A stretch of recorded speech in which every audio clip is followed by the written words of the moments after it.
compartir con ustedes por unos minutos la norma técnica ISO/IEC 11801-2 referido al cableado genérico para instalaciones del cliente, el tomo 2, digamos las instalaciones de oficinas.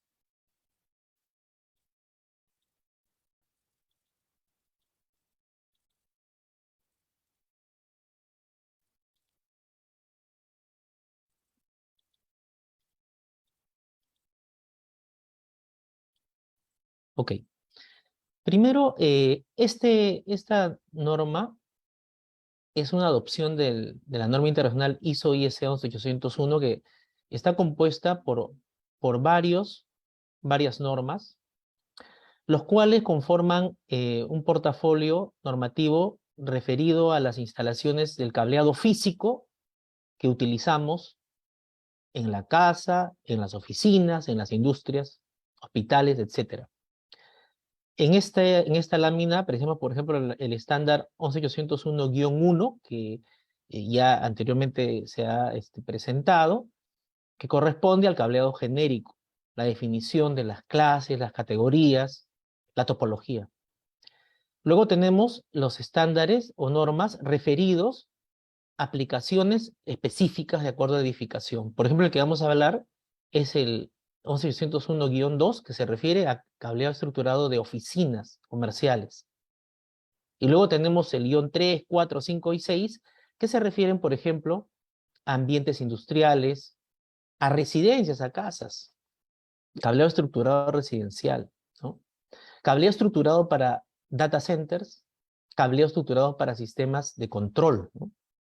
Luego tenemos un conjunto de estándares referidos a las instalaciones, ¿no? La 14763-2 referidos a instalaciones, la 18598 referido a AIM, que es el cableo estructurado monitoreable, el cableo estructurado inteligente, ¿no? El estándar 30121 referido a los sistemas de tierra de telecomunicaciones, que es tan importante para la seguridad personal y también de los equipos de telecomunicaciones. Y el estándar 14763-3 referido a las pruebas de certificación en el campo. Antecedentes, ¿no? Este estándar, como les decía, es parte de un portafolio mayor que empieza con el estándar 11801-1, que es referido a los requisitos generales. Es el documento base, el documento madre, ¿no? Este documento se relaciona con otros estándares de IEC referidos a los cables, conectores de cobre y fibra óptica, aplicación a las instalaciones, desarrollados por otros comités de IEC, incluso guías de planificación e instalación para la configuración de instalaciones en el cliente.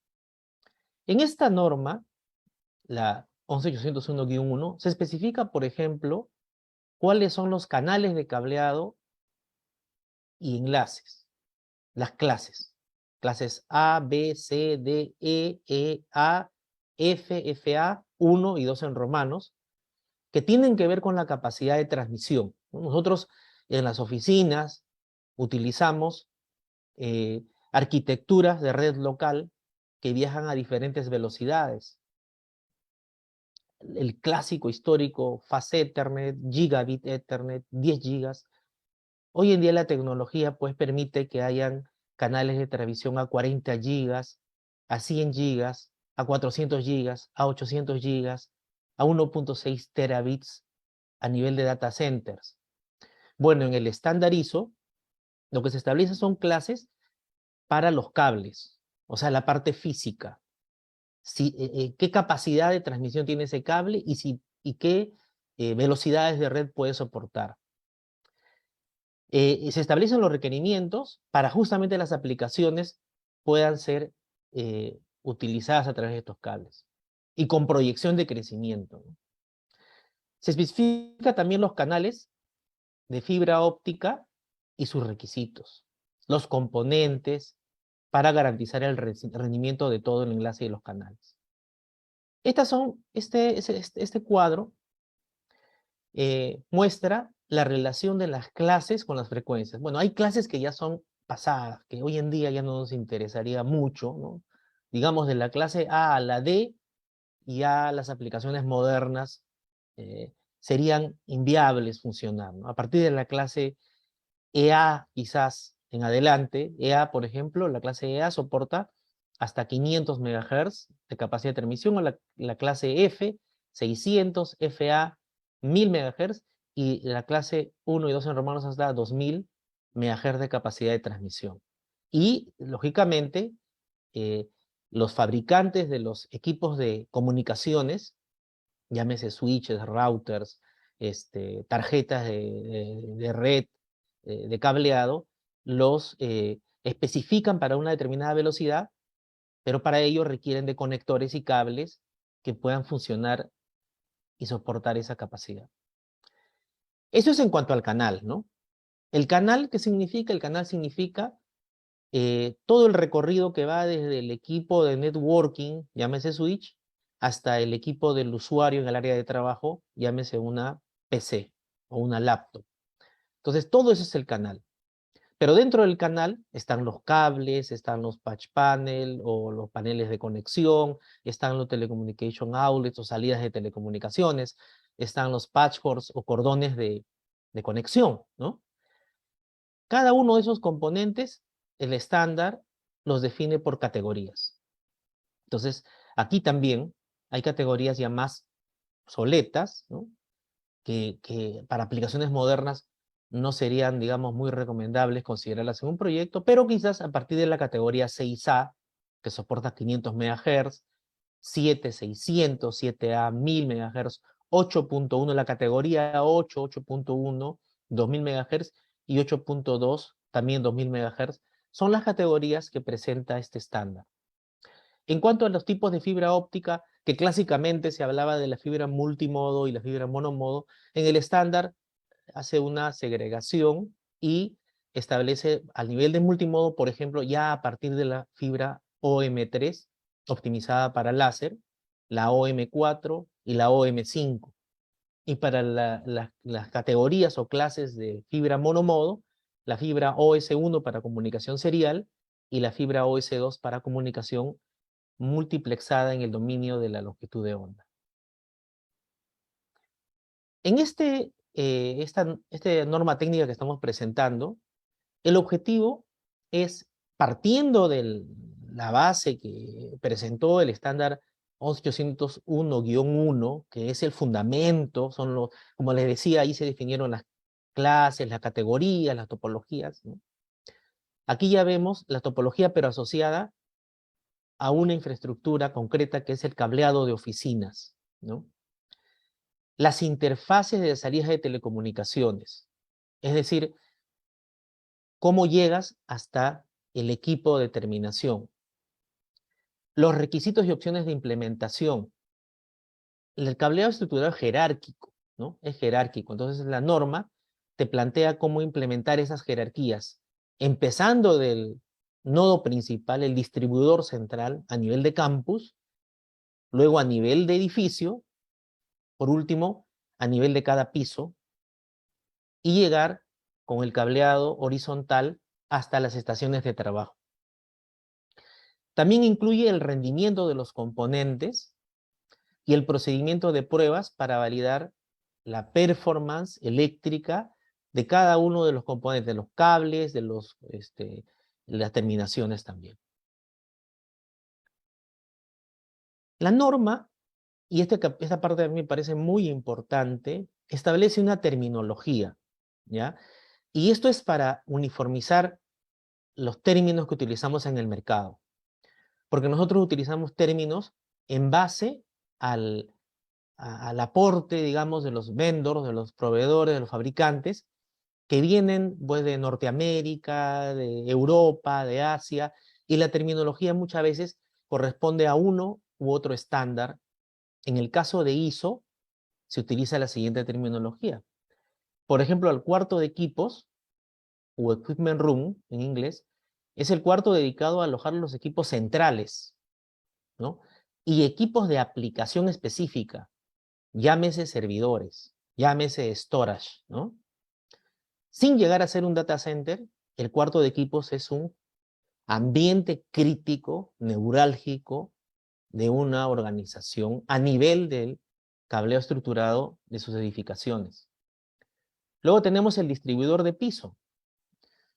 En el ámbito de la jerarquía, ¿no? La jerarquía del cableo estructurado es una topología estrella cuyo nodo central es el que aloja este cuarto de equipos, pero a nivel de cada piso hay un distribuidor.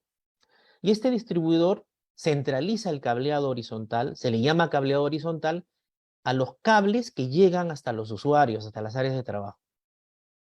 Allí también vamos a encontrar los cables que llegan del cuarto de equipos y los cables que salen hacia las oficinas.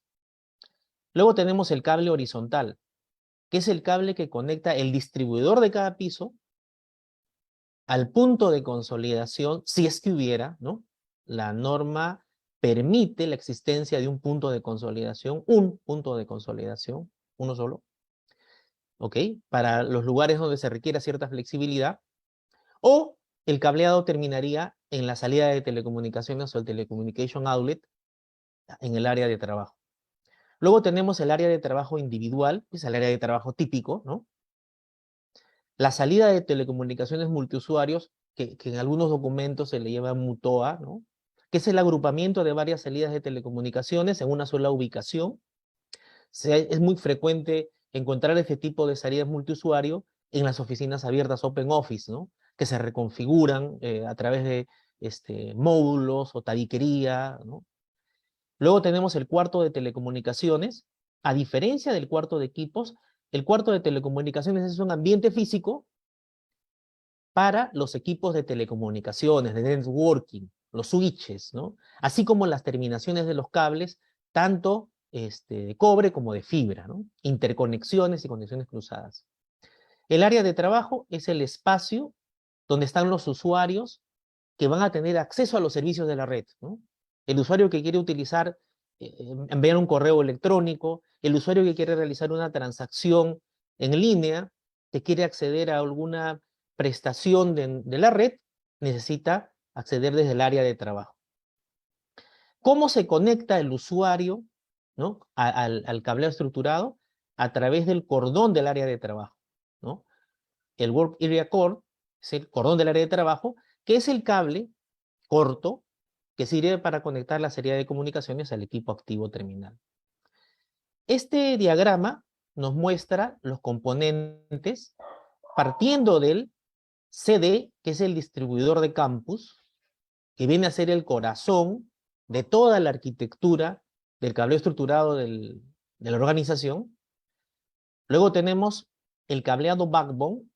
Acá en realidad es una estrella, ¿no? Acá estamos viendo como un unifilar eléctrico, digamos, ¿no? Pero en realidad esto puede ser una estrella.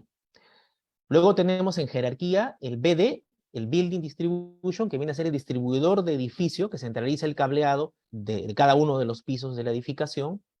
Y luego tenemos el FD, que es el distribuidor a nivel de piso. Hasta allí tenemos las dos jerarquías del cableado backbone. Luego tenemos el cableado horizontal, que termina en el telecommunication outlet, la salida de telecomunicaciones, en el área de trabajo, para llegar con el cableado del área de trabajo al equipo terminal. Este componente es el cableado horizontal. Esta es otra vista. Una vista desde el punto de vista, desde un enfoque de la construcción de un edificio. Tenemos en la parte inferior la entrada del cable provisto por un proveedor de servicios de telecomunicaciones que llega a la entrada, al cuarto de entrada, a las instalaciones de entrada del edificio, y este ambiente puede ser un distribuidor de campus o un distribuidor de edificio, dependiendo la arquitectura de toda la red. Luego está el backbone, aquí está lo que les mencionaba, la topología estrella, que centraliza el cableado normalmente a través de fibra óptica y que termina en cada piso en el distribuidor de piso para luego el cableado horizontal llegar a los telecommunication outlet, donde está la salida del usuario. Aquí les he puesto unas láminas más gráficas, ¿no? Con algunas imágenes que puedan ilustrar mejor a qué se refiere cada uno de estos elementos, ¿no? Por ejemplo, ¿Qué vamos a encontrar en el área de trabajo? En el área de trabajo vamos a encontrar la salida de telecomunicaciones, el telecommunication outlet. Aquí estamos viendo las terminaciones con conectores de 8 posiciones, ¿ok? Luego tenemos el cordón de equipo, o equipment cord en inglés, que es un cable multifilar con terminaciones con conectores plug de 8 posiciones. Igualmente el equipo terminal, que puede contar con un conector compatible.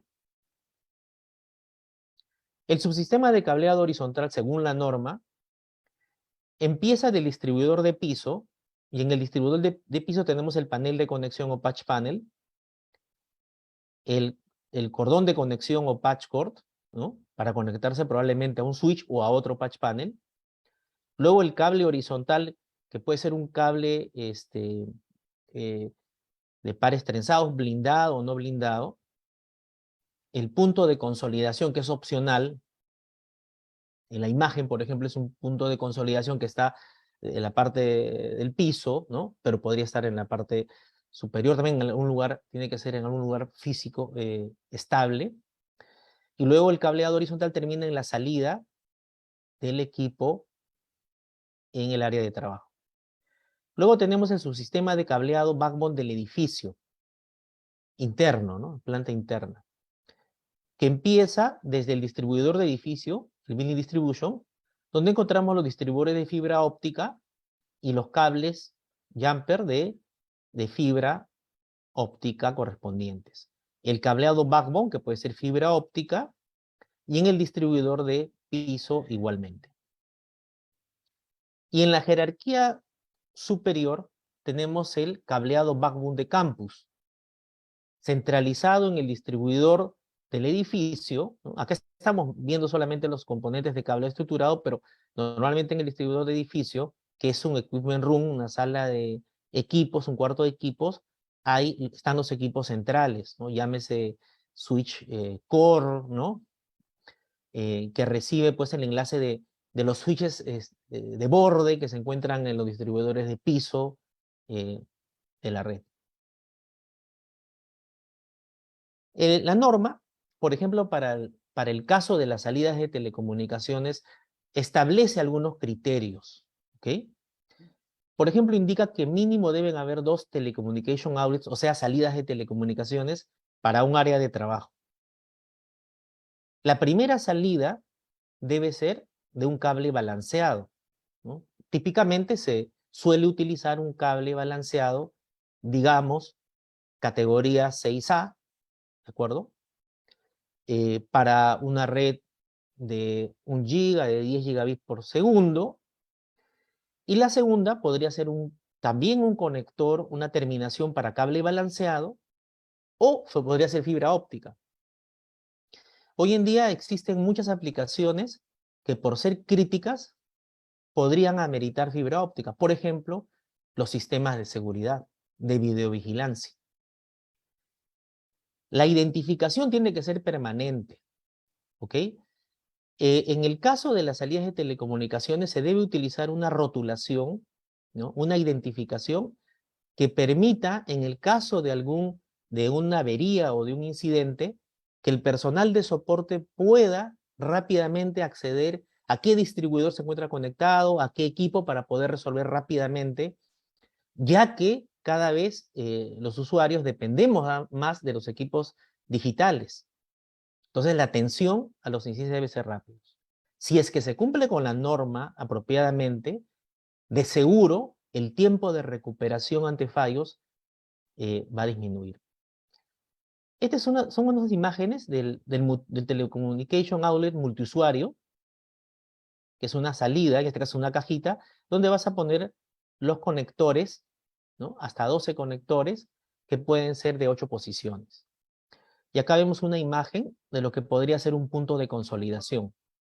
Las dos variantes son posibles en el caso que tengas zonas o áreas donde requiera cierto nivel de flexibilidad de cara a las áreas de trabajo. Los cuartos de telecomunicaciones y cuartos de equipo son ambientes críticos porque son los que centralizan digamos, por segmentos, ¿ok? A los usuarios de telecomunicaciones, ¿no? Por un lado, a nivel de piso, tengo el cuarto de telecomunicaciones donde están los switches y debe tener medidas de seguridad, ¿no? Deben tener medidas de seguridad, ya que la afectación de ese servicio va a dejar sin acceso a la red de los usuarios de ese nivel. Y en el caso del cuarto de equipos, la criticidad es mayor porque si se afecta la operación de ese cuarto de equipos, se deja sin red a toda la organización. También en la norma se habla del rendimiento del canal. Y este es el canal, ¿no? El canal que establece la norma tiene una longitud no mayor a 100 metros. Dentro del canal se encuentran, por ejemplo, a nivel de distribuidor de piso, eh, el cordón de equipo o equipment cord entre un equipo activo, acá yo he puesto la imagen de un switch, y de un panel de conexión o patch panel. La longitud que indica la norma es entre 2 a 5 metros de longitud del cordón de equipo. Luego tenemos el enlace permanente, que es el enlace que va desde el panel de conexión en el distribuidor de piso hasta la salida del equipo, que no debe tener entre 15 y 90 metros, son los límites. O sea, no debe ser menor de 15 metros porque hay un problema ahí de pérdida de retorno, y tampoco mayor a 90 metros porque ya llegamos al límite de la latencia en la comunicación de datos, problemas de atenuación. Entonces, el enlace del CP también se encontrará entre 15 y 85 metros. Por último, el cordón de equipo que está en el lado del usuario se debe encontrar entre 2 metros y 5 metros. También es parte del alcance de la norma el cableado horizontal, el cableado backbone del edificio, el cableado backbone de campus y las combinaciones entre ellos, ¿no? Porque también existen las soluciones de backbone colapsado, donde el equipo que está en el área de trabajo se conecta directamente hasta el cuarto de equipos. Aquí les he puesto, para ir cerrando, el índice del contenido de la norma que cubre, por ejemplo, la estructura de cableado genérico, los subsistemas del cableado backbone de campus y de edificio, subsistemas de cableado horizontal, la interconexión, las arquitecturas de cableado centralizado que les digo, hay una jerarquía, la ubicación de los elementos funcionales, dimensionamiento, cuáles son los distribuidores, el hardware de conexión, los distribuidores, los paneles de conexión, los cordones de área de trabajo y cordones de equipo, los cordones de conexión, los patchworks, más conocidos en el mercado como patchworks, o los puentes, más conocidos como jumpers, la salida de telecomunicaciones, sus características, el punto de consolidación, en qué caso se puede o no utilizar, el cuarto de telecomunicaciones y cuarto de equipos, que creo que este es uno de los puntos más importantes porque son los puntos más críticos de una red que podrían ser más vulnerables y a los cuales hay que proteger más. El cableado de servicios externos, que es la llegada el punto de demarcación, ¿no? La llegada del proveedor de telecomunicaciones. Los requisitos de rendimiento del canal de cara a la certificación, a las pruebas de certificación de campo. Temas de rendimiento ambiental también incluye la norma. Cableado balanceado, cableado de fibra óptica, requisitos de rendimiento del enlace, tanto para cable balanceado como para fibra óptica. Algunas implementaciones de referencia, o sea, cómo podemos configurar y organizar nuestro cableado. Hay algunas aplicaciones aquí, para el cableo balanceado, para el cableo horizontal, sistema de cableo backbone de campus y de edificio, selección de componentes, dimensiones, los requisitos del cable, para cable balanceado y para cable fibra óptica, los requisitos de hardware de conexión, a nivel de, por ejemplo, los paneles de conexión a nivel de cobre, los patch panel, el hardware de conexión para cableo balanceado, el rendimiento eléctrico, mecánico y ambiental también, el hardware de conexión, o sea, los distribuidores ópticos para cable y fibra óptica, el rendimiento óptico, los requisitos para los cordones tipo cordones de conexión, llámese patch cords o equipment cord, cordón de equipos, puentes, cordones balanceados, generalidades. Es decir, encontramos acá todos los ingredientes que se deben tener en cuenta cuando vamos a diseñar e implementar el cableado para las oficinas. Nosotros acabamos de pasar por una crisis sanitaria que nos ha llevado a hacer nuestro cableado en nuestros hogares. Está en desarrollo, lo mencionaron en antes, estándares para cableado residencial, que va a ser importante quizás para estar más adelante preparados con normas técnicas que garanticen un mejor rendimiento del cableado, así como a nivel de oficinas ya tenemos una norma técnica que hay que difundirla, que hay que utilizarla, también a nivel del cableado residencial e industrial. ¿Ok?